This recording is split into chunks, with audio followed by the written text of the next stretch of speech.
Welcome to the Unbreakable Me podcast. I'm Kyle Zagrodzky, founder and CEO of OsteoStrong, among other things. I'm very excited about today's podcast because we are going to be talking with Dr. Tami Meraglia. I think I might have pronounced that improperly, but that's okay. She lets me call her Dr. Tami, and we're going to be sharing some exciting news about what she has amassed in her expertise and excellence in STEM therapy. Now, Dr. Tami, she is the founder, CEO, and medical officer of US Stemology. She's a best-selling author of The Hormone Secret. And so we're excited to have her on here because she has a breadth of knowledge. She also has, she has a board certified doctor in neuropathic and integrated medicine and a cosmetic medicine. Now, what's interesting is she brings together naturopathic healing along with being an MD, which makes her a very interesting person to speak to because we get two different perspectives, which is kind of exciting. Now, one of the things she's going to be sharing with us today is a lot of information about stem cells and how they help us. Now, I've been following stem cells like many of you for over a decade, and stem cell technology has come a long way. Now, me personally, I have not taken advantage of stem cells. We have, however, harvested stem cells from two of our children's umbilical cords when they were born, and we've saved those, but I don't have any myself. Now, one of the things that Dr. Tami has been able to educate me on is the benefits of stem cells, harvesting them for yourself, and then also how they could be used to treat things like cancer and various diseases, and dare I say, COVID-19. So she's gonna be talking about that today. So welcome, Dr. Tami. We're excited to have you.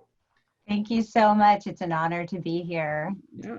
So listen, you have quite a background, an author and CEO and founder of this US Stemology, and that's exciting. Tell us a little bit about your journey, about how you have gotten to where you are today. Well, it's a unique one. I danced as a soloist in a ballet company for many years and thought that after I finished that career, I would be a physical therapist because that was the only other profession that I had ever been interested in or introduced to.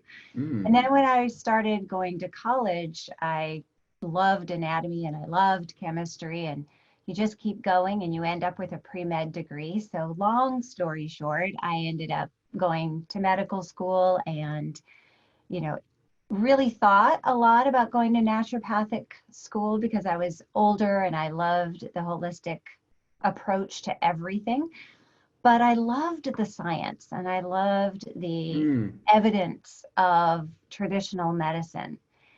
So as soon as I finished, I went back and started my studies for naturopathic medicine. So I did end up getting both. So interesting, it's one of these things I've always been jealous of, when people at a young age have a love for something, a passion, and right away. For me personally, for so many decades of my life, I couldn't find my passion. I couldn't find out what I loved. And it wasn't really until much later on that I realized what I loved was starting new things. I love entrepreneurship. I love figuring things out. I love trying to figure out what the consumer needs and delivering it to people in a unique and exciting way. So people like you who know what you love early on, A, I'm jealous, but B, I also appreciate it. I appreciate that there's so much uniqueness within the human race. And when you have people that have different skill sets and things like this, it's just, to me, a beautiful tapestry of how we're all supposed to come together and rely on each other. And so that's very cool. So tell me a little bit where you are today. So what are some of the challenges that you're facing right now that you're wanting to overcome or use your learnings to take you to another level? I had a practice for a long time that was just really focused on helping people overcome feeling fine. And when I say that, I mean it as a four-letter word. I used to be in clinic as a family physician, and people would come in, men and women, and say, I'm tired. I play basketball, and then the next 2 days I can't recover. If I stay out late one night, I feel exhausted. And I would run the usual tests, thyroid, CBC, look at iron, and then I would tell them they were fine. And I realized after my patient after patient after patient said, but I don't feel fine. I don't feel like myself. I realized that the absence of disease does not equal wellness. It just means you're not sick yet. And in Mm. traditional medicine, it means you're not sick with an ICD-10 code that we can label you with so insurance will pay for it. So that's Ah. what really started my journey into root cause and what is going on here and how can we address it. Mm.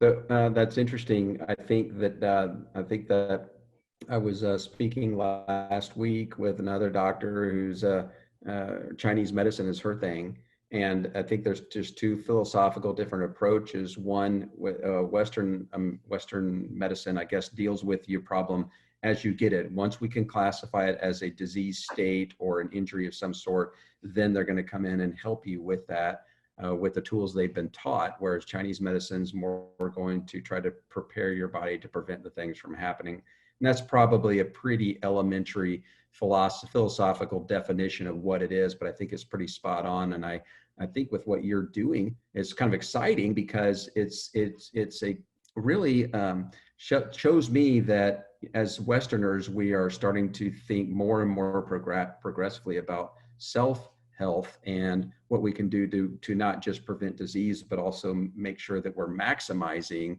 our energy and the way we feel and the way we go about things like that. So well done.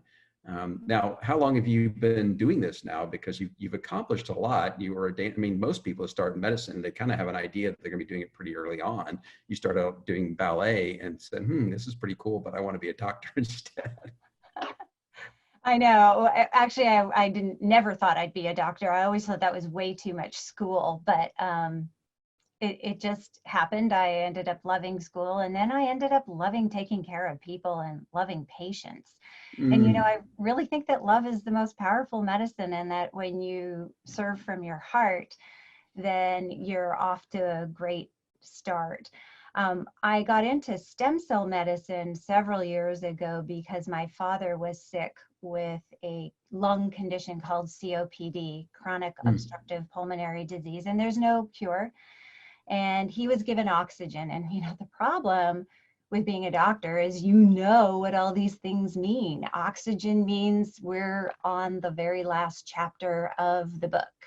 mm, And we're just going to try and make him comfortable and see what we can do. So I dug in with the knowledge of a doctor and the passion of a daughter into the research of what can I do to help my dad.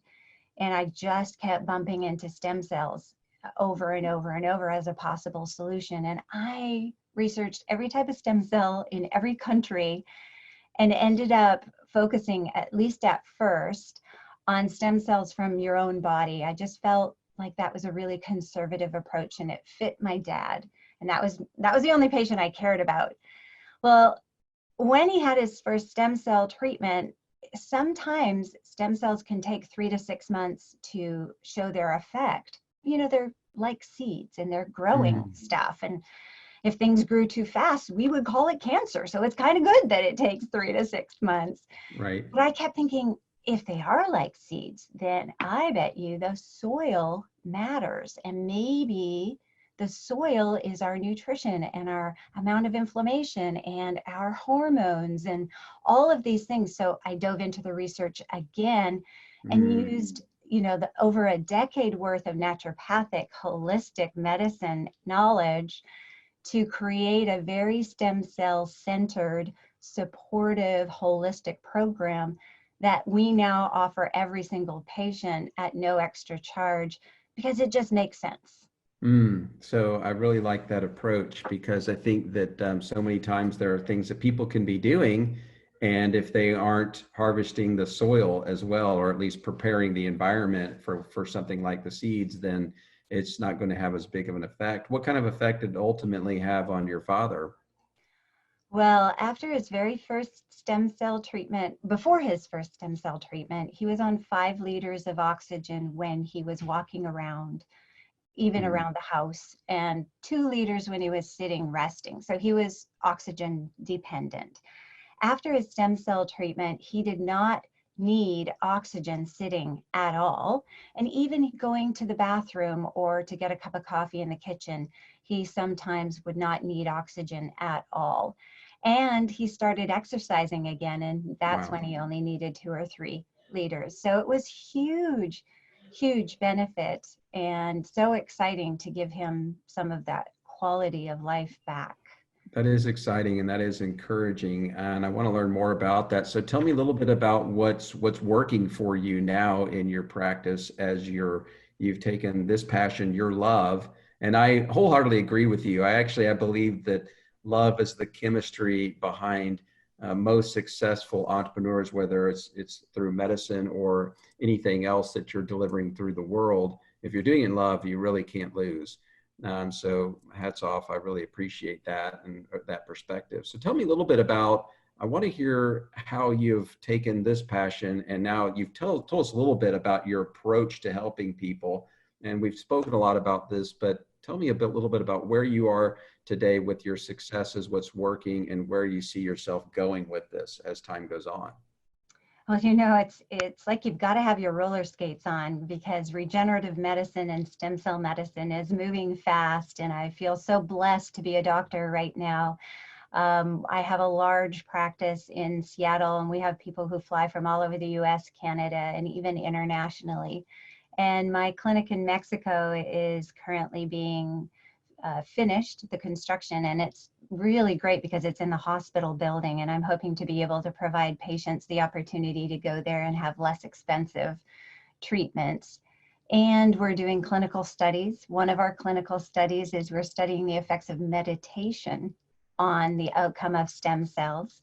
And we now offer a wide variety of stem cells, not just stem cells from your fat, stem cells from your bone marrow, stem cells from umbilical cord, exosomes. We're very lucky to be able to serve so many people. And I think that people fly to us from all over because nobody else is doing the holistic approach. A lot of other stem cell physicians. I've not heard of stem cells used in really a holistic approach. If you could help me understand, and people listening, because I've got a lot of questions. So you say there's different types of stem cells, and so how are you using them both from a holistic preventative treatment, and what can people expect from that? And then how are you using it as an effective treatment? Because I'll be honest with you, I've known people who've had stem cell injections and for back pain and hip pain and things like this, and that it continues. And then I hear about it being successful sometime. Why is it working sometimes, and why isn't it? That's a lot of questions I just threw at you. So tell me a little bit from the holistic side. What are you doing as like a preventative maintenance? What is injecting yourself randomly with stem cells going to do for you, and how do you do that? Well, really exciting news is that COVID-19, we just in the United States, studying stem cells from your own fat has been FDA approved as the possible prevention of COVID-19. So that is a black and white way that we are using stem cells. Is I foresee that, this is a virus that may in fact return like the flu does in a seasonal manner. We don't know that for sure, but it may. Mm-hmm. And wouldn't it be wonderful that instead of lining up for a vaccine, which may or may not be effective because, just like the flu virus, this may or may not be a completely different virus because it will mutate. But wouldn't it be wonderful to get your natural vaccine of your stem cells? And why does that work? And why are we even studying this? And why did the FDA say, wow, this is so promising, we give you approval? It's because stem cells have two unique properties. One is that they're very anti-inflammatory. And the second one is they calm down the immune system in what's called immune modulation. And coincidentally, the very first place all stem cell therapy goes is the lungs. Mm. So that's fascinating. Are those properties similar for all types of stem cells, or do different stem cells do different things for you? So if you're saying, for instance, and this is great news, like this news that just came out like 48 hours ago. Is that accurate? I mean, it's very recent that the FDA has approved for preventative measures for COVID-19. It is. It's so exciting. And so the stem cells, there's embryonic stem cells, which are from an embryo, and those are not legal in the United States for ethical and religious reasons. And I doubt that they ever will be. You know, that's not a bad thing. Those stem cells in an embryo are designed to create an entire human being in 9 months. And there is a very real and well-documented increased risk of tumor formation and cancer when you use embryonic stem cells. Now they're trying to modify them in research, but that's the way it is right now. But as soon as you're born, your stem cells can't be called embryonic anymore because you're not an embryo anymore. So they're called adult mesenchymal stem cells. And there are a lot of them in your fat. And nobody minds donating a bit of fat. Are they the same? Are they the same in your fat as they are, say, for instance, in your bone marrow? Yes. So it's all about quantity. So these mesenchymal adult stem cells are in your fat, in your bone marrow. You know, the lining of the umbilical cord isn't the babies, it's actually the moms. And that's why it's adult mesenchymal stem cells. Same as the placenta. Those are adult mesenchymal stem cells. Really? So of the stem cells that we harvested from our children's umbilical cords, those are actually adult stem cells. Are they the babies or are they the moms? Well, the blood in the umbilical cord is usually where that comes from. And so that will be a stem cell that is undifferentiated that the baby has been receiving. So it will be a good source for the child in the future for any possible cancers or things like that in the future. So we have a wide array of possibilities for us to use. And the umbilical cord and the placenta are from someone else. Even though they're called immune privileged, meaning that the immune cells on them won't cause a rejection. Otherwise, every baby who had a different blood type would be rejected by the mother. Right. So they don't have a rejection, but they are a different DNA. And so some people have philosophical or belief purposes to use their own stem cells versus placenta or cord. But now at my clinic and at many clinics, you will find all of the above available. Interesting. So tell me a little bit about with the COVID and how somebody can take a preemptive measure to protecting themselves or treating COVID, and what does that procedure look like? How long does it take to take effect? And I know you have some interesting news to share because we had to start a little bit late in preparing for this because of you're helping somebody with COVID. So tell me a little bit about COVID. It's on everybody's mind. It's on my mind. You can't turn around without hearing the COVID word or being told, step back, sir. Yeah, that's true. Well, there's at this time almost 20 clinical trials studying the treatment of sick people with COVID and with stem cells. But this one for the prevention is very new and very exciting. And like I said, the stem cells are very anti-inflammatory and very immune modulating. When you have a COVID-19 infection, you actually don't die of the virus. You die from your immune system's overreaction in your lungs. And so what these stem cells do is keep that reaction. That overreaction has a name. It's called a cytokine storm.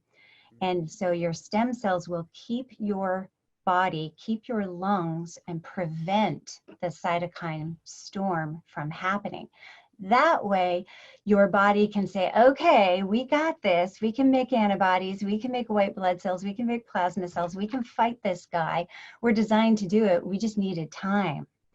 And so that's what's really going on. And so we know that the effects, the anti-inflammatory effects of stem cells can last days, weeks, and months.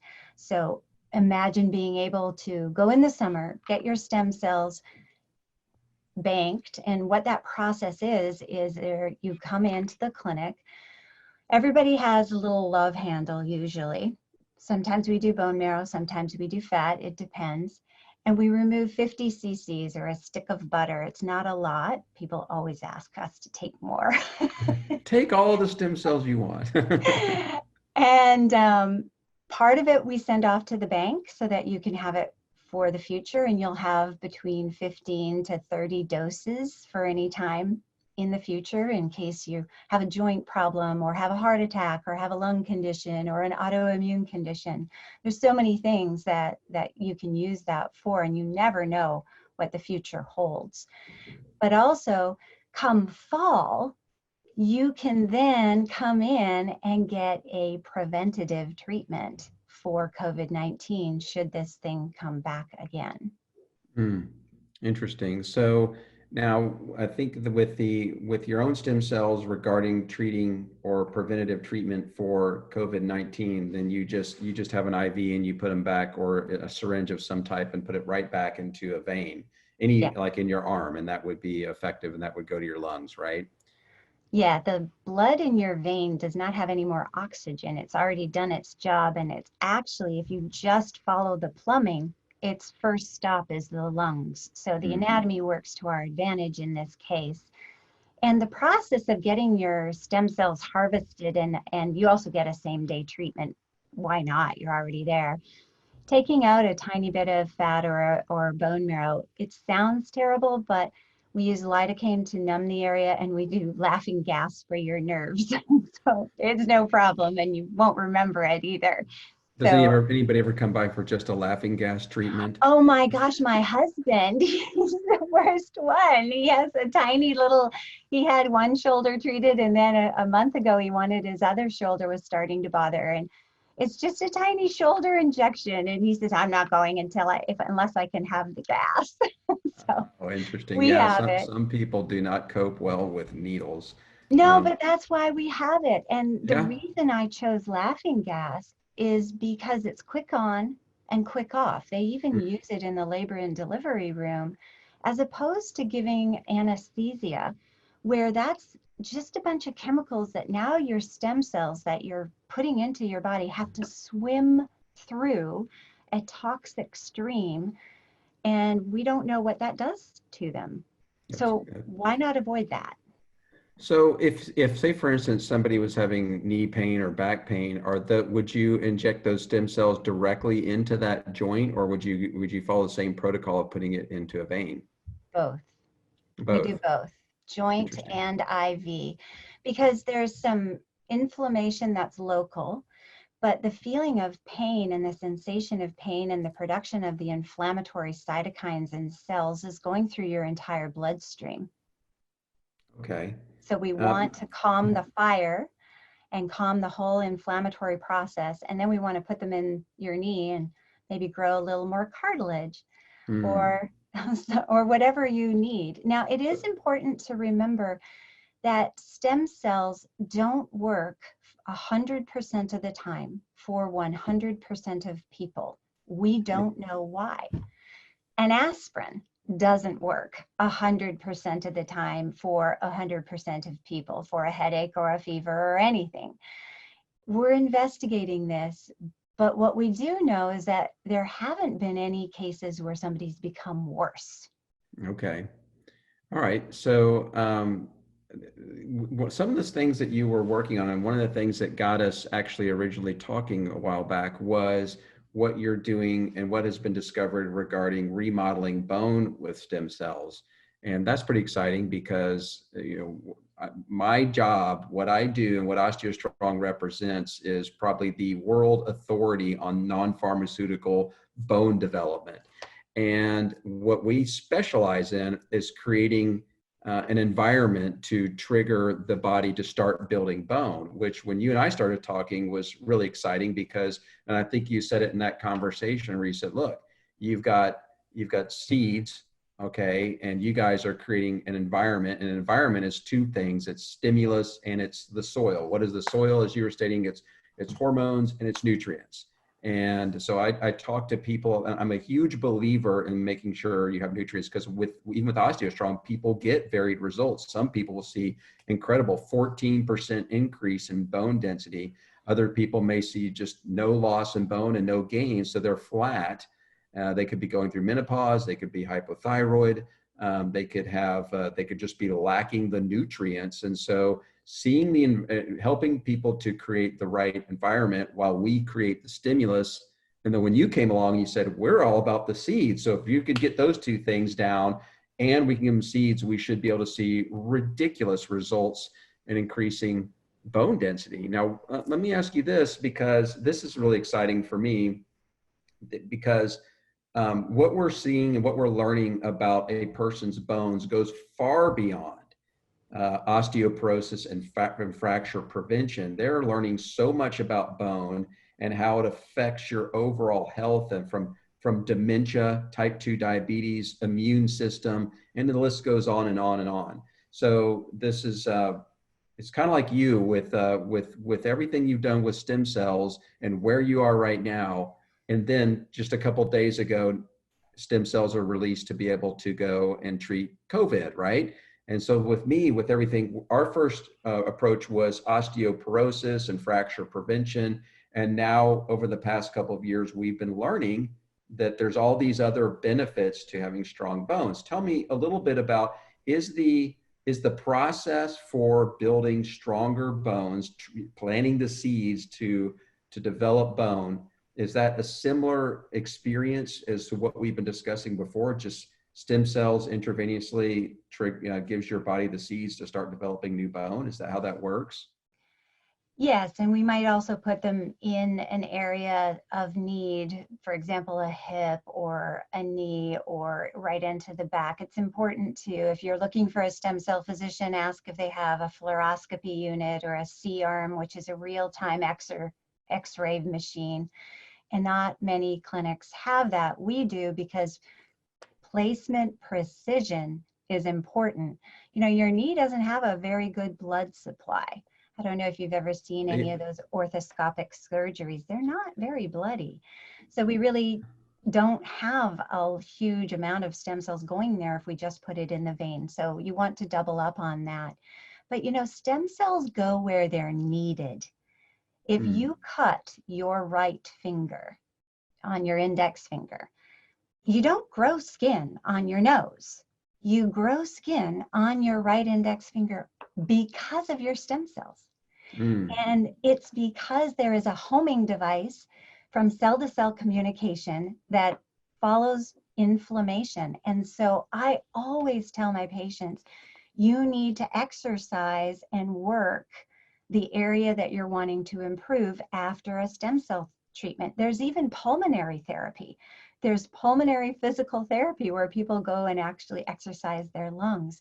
But if you're wanting to build bone, stem cells are a good first step, but you're really not going to get the most out of your stem cells unless you're stressing those bones and making those stem cells work where they're needed to work and kind of encourage them a little bit more. You know, it's fascinating that, like you said, there's so much happening with bone. But even if only osteoporosis was what you focused on, over 50% of women who break a hip never regain their quality of life. Well, too, it's one of the things that most, a scaretistic, I call them, not to scare anybody, but what most people don't realize is a person's mortality rate after a hip fracture is greater than that of breast cancer. And it is a massive event, and it is not the fracture that causes premature death. It's all the things that happen to you after you break a hip, because you're sedentary and you're getting all these pain meds and doing all these things. Usually it's someone who's elderly and their body can't take the stress 2 years later. And that happens. Several years ago, one of my best friend's father had fallen and broken his hip. And after the family got over the initial shock and his father was recovering, and I told him, I said, look, I am not, if you know me, I'm not the guy to bring somebody tragic news and this kind of thing. I'm much more positive than that. But I said, listen, I said, his mortality rate is going to be high in the next 2 years. This could be a life event. And I'm only telling you this because I love you and I love him. And I said, take care of him and be prepared. He says, no, he's doing great. 2 years, almost to the week, his dad passed away. A very sad event. Yeah, so it's tragic. So osteoporosis is our specialty, but really our specialty is not osteoporosis. Our specialty is skeletal strength conditioning, and all these benefits come out of it. So and I tell think me a that little. people need to realize that everybody needs that. Everybody needs their skeletal strength. It's not just, menopausal women who've been diagnosed with osteoporosis. But a lot of people think, oh, I fell and I didn't break my hip. Well, that's a terrible reassurance, because many people actually don't fall and break their hip. Their hip breaks because there are these holes in the bone, and then they fall. Yeah. So. Yep. I think a lot of people know that now, but I'll tell you this, and you're on the cutting edge in a very interesting area of health. And it's one of these areas that people, as we get older, we're really looking at, because it's one of these things that can contribute to our longevity. And we all see that as being a big possibility. Now, there's a lot of things you could do that we're learning that can contribute to longevity. But one of the things that I think that skeletal health is going to become huge, because there's two types of people out there in regards to osteoporosis. You're either going to get it or you're going to die before you get it. And if you think about it, is that the natural rate of bone loss after the age of 30 is about 1 to 2% per year. So think about this. If you don't get it, it's only because you died before you were going to get it anyway. And so as people start implementing these longevity techniques and living longer, it becomes critical to have a strong skeletal system, because if you get to the point where you're living to 90, 100, 110 years old, and these types of ages are ones that they believe are going to become common in the next 10, 20 years. We're going to see a lot more of these older people. It would be utterly tragic if physically and mentally you were doing well and it was a broken bone that took you out. And the other things it does for you, of course, balance and posture and agility. So it's quality of life too, that it kind of goes hand in hand. Well, tell me this, because I know a lot of people are thinking this, and I know I've thought about this a lot. Tell us a little bit about what someone can expect for the cost of getting their stem cells harvested, either for a treatment today or, when you go and get them harvested, and then being able to have subsequent treatments. I want to understand those costs. And also, how often would you recommend somebody to get treatment? So for somebody like me, I fall into the worried well category, which means I do a lot of things to take care of myself beyond what normal people would do, just because I want to make sure that I have the best possible experience on this planet, so that I could do the most, shine the most light, and prevent any future diseases. So I'm doing all this crazy stuff already to maximize my health, but would you recommend people go in and have regular stem cells treatments for preventative inflammation and all this kind of stuff? Tell me a little bit about the cost, and then what you recommend for the worried well and for people that are experiencing some physical challenges now. Well, I think that if you have any condition, looking at stem cells as the solution, there's no downside to it except for the finances, because at this time, insurance is not paying for it, and the technology is new, so it's more expensive. That's really why I opened my clinic in Mexico, was to try and offer a 30 to 50% discount off of what is going to have there, which is the same procedure as here. You can get a stem cell treatment, just the treatment, for $4,000 or $5,000, which is still a lot of money. But if you're wanting to bank your stem cells, and we sell a package of 3 with your banking, because I just think that makes sense if you're going to, and you spread it out over a year or so. That's going to run you $13,000 to $15,000, and that's a lot of money. Would that be 3 extractions, so 50 cc's times 3, or no, is that? It's 1 extraction.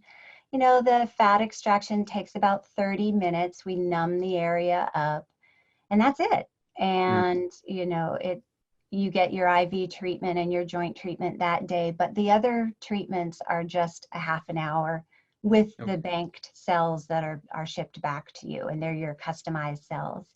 But Okay. luckily there are, interest-free, long-term financing options for people.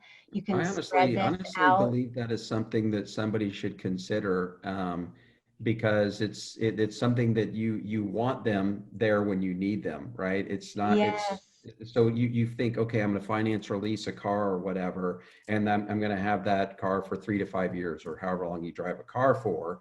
And so that's 3 to 5 years, and you're spending, $20,000 to $60,000 on a car typically.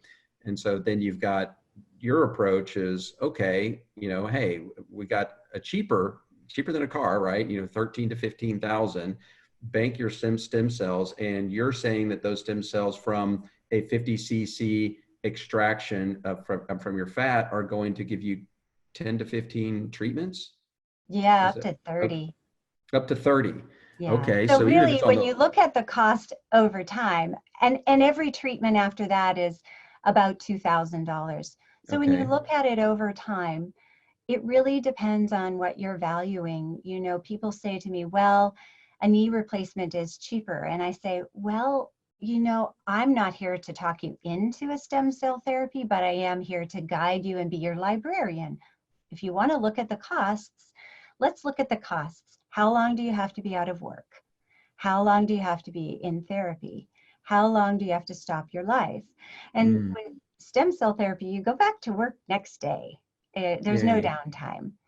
I've also had people who said, well, I'm actually able to work for another 5 or 10 years because I'm no longer in back pain, or I'm no Mm. longer having joint pain, or I had my energy back.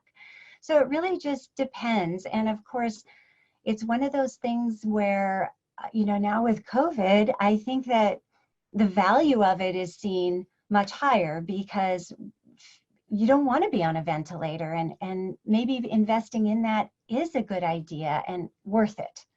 Yeah, I agree 100%. So, I was going to ask you a question about, one of the things that was interesting that happened because we got back to COVID, you had a patient today that had COVID. Tell us a little bit about their history, what they were experiencing, and what you were able to do for them, which is kind of exciting. And I'd like to hear a little bit more about the details of that. So we haven't had a chance to talk a lot about that. So tell us a little bit about stem cells and your own personal experience with this patient. So, we do have a telemedicine practice, and so our patients are able to get a hold of us. This new COVID situation has actually caused us to open our telemedicine practice to new patients because it's so nice to have an MD in your back pocket. Mm-hmm. So this Literally, patient, what's that? literally Yes, yes. pull out So your MD. she contacted me and said, I want you to know that I'm presumed COVID-19 positive. I have a very high fever, a sore throat. I can't taste anything. I can't smell anything. And I have the littlest once in a while cough, and my doctor can't figure out why I don't have the really bad cough and the lung conditions, but she's just telling me to self-quarantine and see how it goes. Well, coincidentally, this patient had a stem cell treatment 2 months ago, Mm, IV. And so interesting. she was calling and saying, I think this is protecting my lungs. She hadn't heard that it was FDA approved. She just felt like that was what was happening. And so I said, okay, well, let's get you some more of your cells. And so we were able to get that done because she had invested in this a couple of years ago. But how reassuring for her that, her lungs were protected. And like we said, this is investigational. We don't know whether it's going to be that way for every person, but it makes sense from the way that the stem cells work in the lungs. And it's so exciting to So have let me something ask you a with so question little about, side effects. So let me ask you a question to clarify. So stem cell treatments, I mean, when you use the term vaccine, kind of like a natural vaccine, it's not saying that specifically. I want to be clear. What it's doing is it's creating an environment. It's anti-inflammatory for your lungs. It's immune system regulating, and it puts you in a position to be able to fight it most effectively. Would that be a way? So it's going to keep you from getting it. It's going to put you in a position where you can theoretically get over it a lot faster and without as bad as symptoms. Is that accurate? Yeah, you'll still get potentially infected with COVID-19. It's not going to prevent you from getting infected. Neither does a regular vaccine. A regular vaccine is just a tiny bit of the very specific disease, and it causes your body to make antibodies and memory cells so that the next time that it sees that very specific disease, like for example, measles, it says, oh, I've got the blueprint for that. I don't have to start from scratch. I can create an army right away and win this fight. With stem cells, the way that I'm using it with regard to vaccine isn't that at all. It's just like you said exactly, that was a beautiful description. It's just preventing the comorbidity, meaning the ventilator, the respiratory distress, the cytokine storm. You know, I don't know if I would call it a cytokine storm. I had a LASIK surgery done on my eyes probably, I don't know how long was it, 15 or so years ago. And I had this condition called Sands of Sahara, where the area behind my lens filled with white blood cells. My body overreacted to the incision on my eye, and everything went opaque. I couldn't see for a month. I couldn't see 6 inches, and I had to put these crazy steroid drops in my eyes every 30 minutes. And the doctor says, "Do not miss, because this could be permanent." And so it was completely blind. It was, and so that's probably a cytokine storm in my eyes. So just, you could be a healthy individual. You don't know how your body's going to react to this. And we've heard stories about, relatively healthy people getting COVID-19, and then they're getting super sick. So yeah, if you have a compromised immune system, or if you're fighting cancer, or type 2 diabetes, I'm understanding is also, you have a really you're in a bad place if you get this virus. So there's compromised things going on in your body all the time, but you could be healthy and your body could overreact. And that was just a weird thing that happened to me. Tell me a little bit more about your telehealth. I think this is fantastic. I know that through our insurance company, at some point, my wife and I have used that service a couple times when our kids had ear infections and we just needed a prescription. We didn't want to faff about with going to the doctor, and the doctor was able to help us out. And so that was a big benefit to us. Tell us a little bit about your telehealth thing that you've got coming out and how it's different and why you're excited about it. I'm going to pause for a moment because I know you're recording this. Has my picture gone blurry? It has. What'd you do? Nothing at all. How weird. Oh, you just disappeared. I know. Okay, well, I'll have to make a note of that. I wonder how long we've been going. It seems to be back now. Okay, I think we're about an hour in, so 1 hour. We'll go ahead and try to edit that out. If it's not edited out, there you go. So this is just part of recording stuff. Yeah. So our telemedicine program was really, it's been in existence for many years. It's how we help. We have a membership program where we feel like your inside health should be just as important as your outside health. So it's like a gym membership for the inside of your body. But instead of a trainer, you have MD naturopathic physicians as your coaches. So we go through all of these things where you might not actually be feeling like there's any problem. Just like your car, you don't wait until it's clanking and smoking and chugging before you check the oil. You check it on a regular basis. You check it for maintenance. Well, that's how we treat the body. We check hormones, we check microbiome, we check DNA, we check vitamin and mineral status. We check everything on a regular basis. We talk about stress, we do meditation, all of that. But now with COVID-19, what we realized is that we have a very unique property to our telemedicine, and we're medical doctors. So this patient did need a prescription to try hydroxychloroquine. It's a medication that we don't know if it works, but I feel like there's enough research out of France to give it a good try. And so I can call that in, our physicians can call that in really to any pharmacy anywhere in the nation. And that's because the president has removed these state line regulations for telemedicine. We are now allowed to treat and see patients all over the country. That's fantastic. That's really good. So this is something that I can it comes with a smartphone app, I'm assuming. Is that how that works? Or We is it don't just on have a, that. A lot of our patients are older, so they don't have, that technology. It's literally, we'll set you up with a phone call, and you can choose what's best for you. If you want to do it on the phone, you can. If you don't want to do it on Zoom, you can. There's another medical technology called Doximity, where we can have a video appointment. Whatever serves you best. This should not be something that is stressful. You should be able to access your doctor when you need it as easily as possible.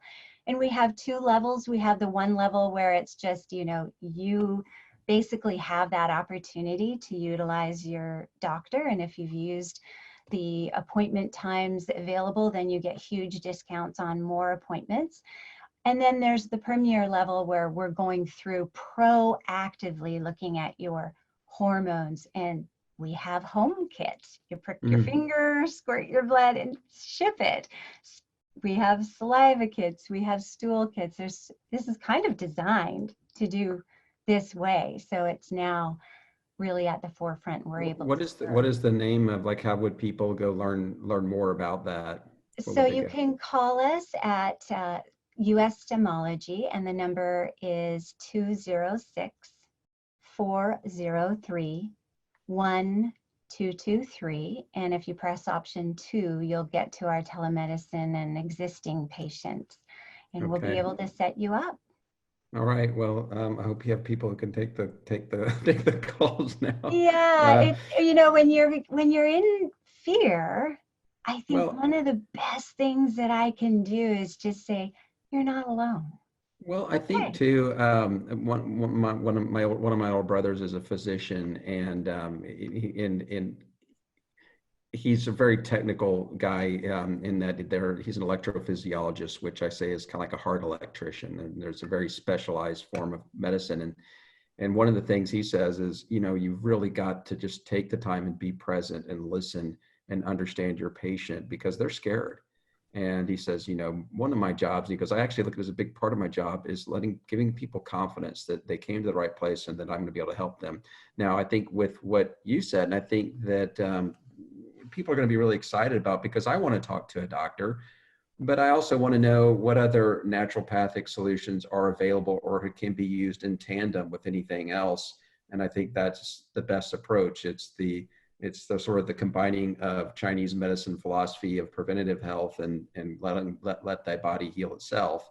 But also when it needs a hand, like an antibiotic, and if you've got some raging bacterial infection, you need that too, right? Exactly.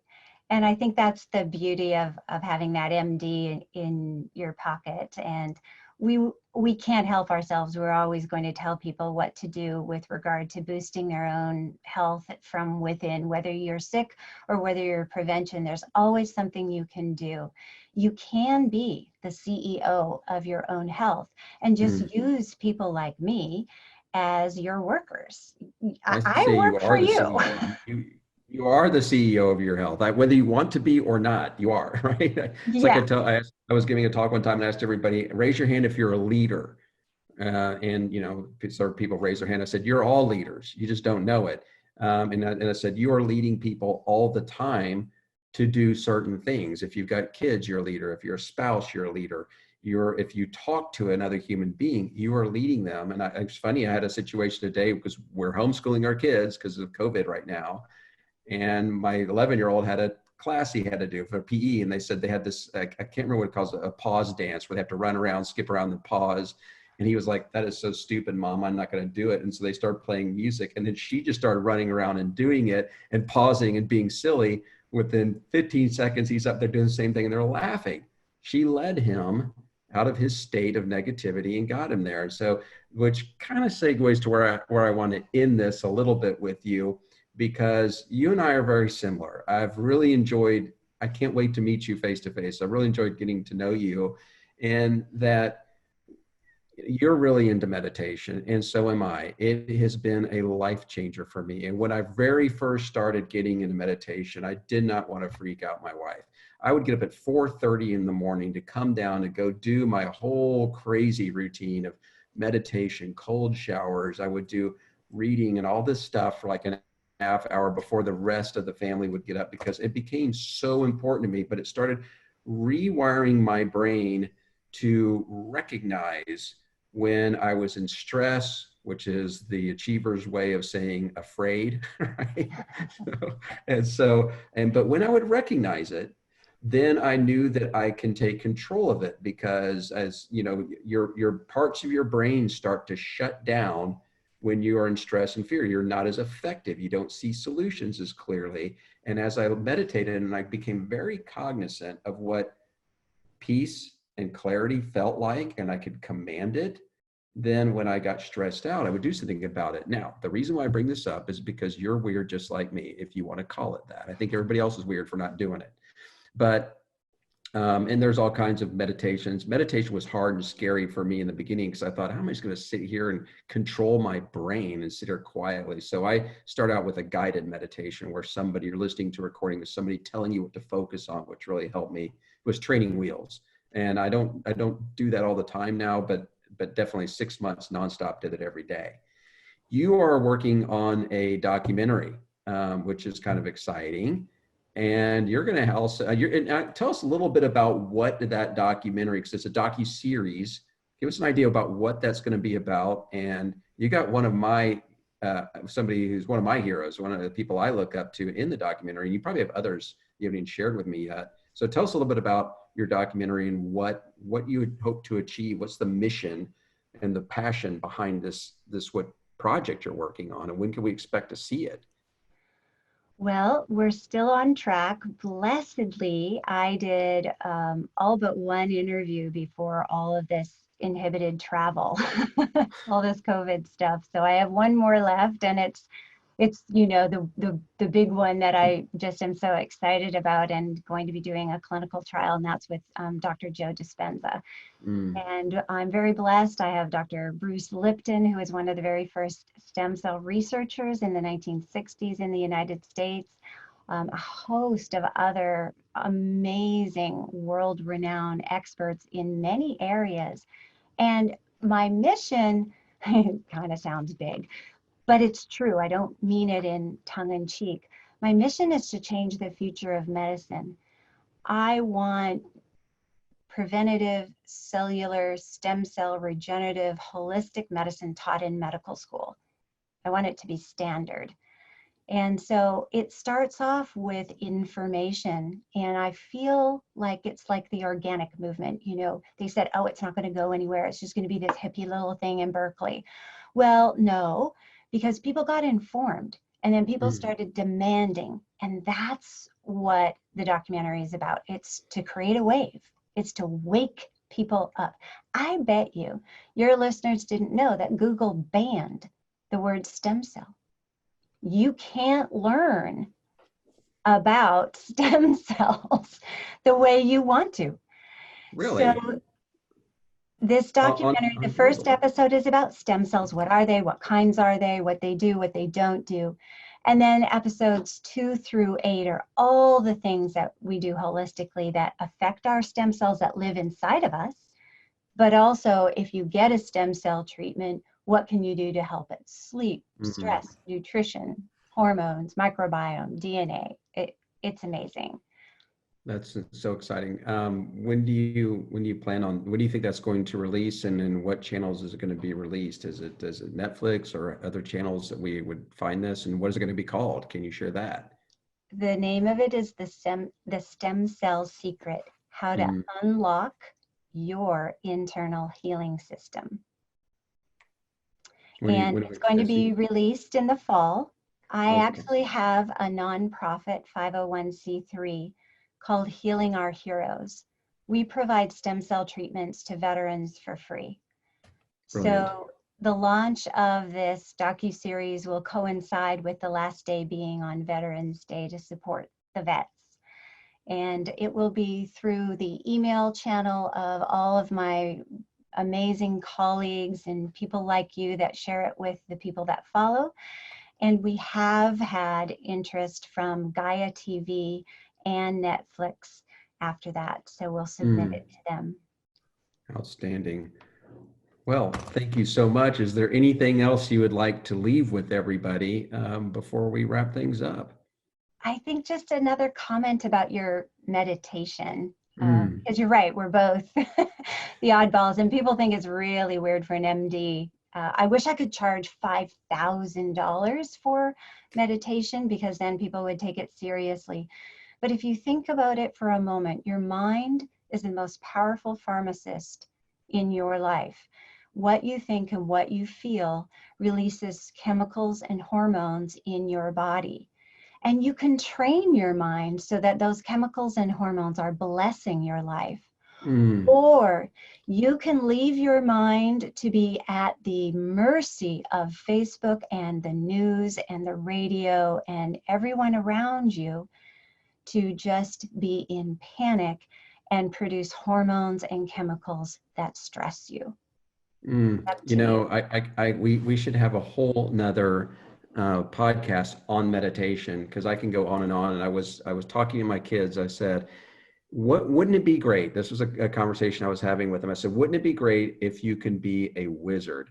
And they were like, yeah, it would be great. Magic powers. I said, I'm going to tell you something, and it's going to freak you out, but hear me out. I said, you actually already are. And they're like, okay, here comes the dad's crap, right? And I said, listen, I said, here's the thing about it is, I said, you have this strange gift as a human being to be able to manifest things into your reality in a very bizarre way, and that you would think is not even possible. Scott Adams wrote his book, it was How to Fail at Everything, Nearly Everything and Be Successful, or something like that. Great book.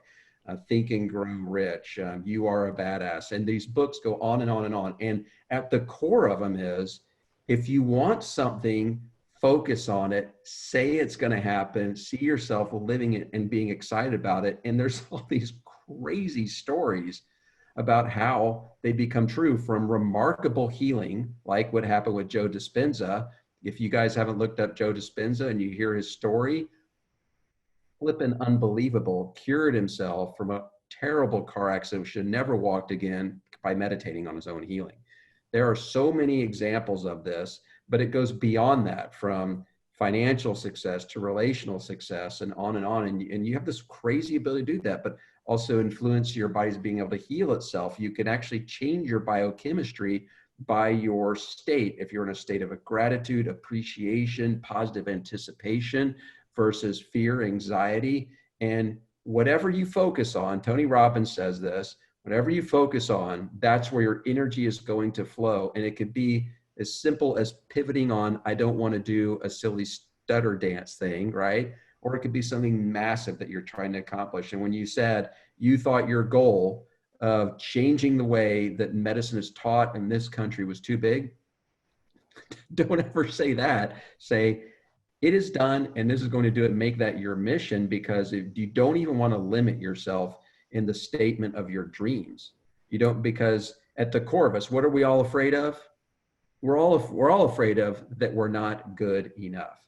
Okay. Everything that we have, everything that we need is inside of us right now. And it's always our resourcefulness, never our resources. So if that is your stated goal, then meditate on it, say it is done, live in the experience that it's going to happen, and manifest it. Why not? If you read Scott Adams' book, a long time ago, I'll have to read it again. It is hilarious. He just, when he just decided he wanted to be a national, world famous, whatever cartoonist, and there's like 10 of them at his stuff. It was like in the 80s. So he thought it was bull crap. He started meditating on it. It's exactly what it became. And so he started playing with it and find very specific things to manifest. And they kept happening. And he says, I'm a total goof, right? This shouldn't be happening for me. And it did. And it's a testament that it's a real thing. And I'm a huge believer in it. Measurable. That's where, my MD brain was like, I don't know. My patients say, oh, well, I meditate when I do yoga. I meditate when I garden. I said, no, that's meditative. meditation is actually science. I could measure your brain waves and I would have to see the alpha, theta, and maybe even gamma. Otherwise, it's not meditation. I could actually do a blood test and the chemicals and hormones before you meditate will be different after you meditate because you are I releasing so want to different do that. I want to do that. chemicals. Let's meditate next time we're together. Yeah. Let's So I test love our that blood. it's evidence-based, but it's not easy. And I think that's why we don't do it, is because we're like, I'm going to fail, or I don't know how to do it.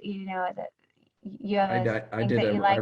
I should probably post it. I recorded two things. I recorded how to meditate, explaining how to do the breathing and whatever, and the whole process. And then I recorded a guided meditation. I've Oh, never, fantastic. yeah, I haven't published them. I just did them on my cell phone, and so whatever. Maybe I'll do that. Maybe I'll release it. I did it a few months ago for a friend of mine who was suffering from PTSD. And I was like, dude, you got to do this. So anyway, Absolutely. listen, you Joe and I could, Dispenza says that meditation is like training an animal. Your brain is just going to go everywhere, and your job is to say, stay, come back, stay, and that's all it is. Listen, my brain, I'm a slow learner. It took me 6 months to train my brain to sit still, but I just decided after reading how much it changes you, how much you can do with it, I thought you can't have all these incredibly amazing, successful, influential human beings saying that this is how they change their life. And finally, as stubborn as I am a Zagrodsky, I finally acquiesced and I started doing it. I just said, you know what? I could do anything. I know that about me. And so I'll just sit down and do it. I'm going to, right or wrong, I'm going to leave it open. I'm going to do this every day. And got up at 4:30 in the flipping morning when I don't like to.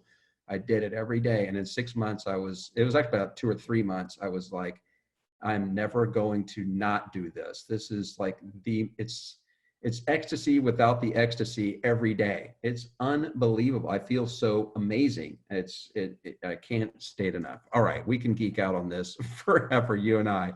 So listen, I absolutely love talking to you, Dr. Tami. I love it that you made the time to be on the Unbreakable Me podcast. And know this, it is the goal, the mission, the purpose, the passion behind the Unbreakable Me podcast to help you learn the tools, techniques, biohacks, and tricks, passion, and love to what it takes to bring you to an unbreakable life. We love you. We honor you. We appreciate your time. God bless you all.